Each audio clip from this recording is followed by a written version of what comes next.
Hi guys, welcome to TechTeam channel. Hope you are doing well. In this video I'm gonna show you how you can block unknown callers in iPhone. So let's go to settings first,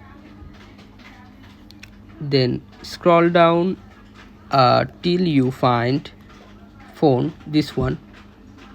Click on this and you will find silence unknown callers, this one. Just click on this, and if you turn it on, that's mean you have blocked your unknown callers.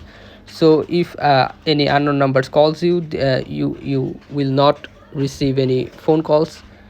Your phone will be silenced and you can send voicemail and the number will be displayed in your screen. Okay guys, so this is how you can block unknown numbers in iPhone. So guys, if you find this video helpful, then please give a thumbs up and don't forget to subscribe the channel. Thank you so much for watching the video.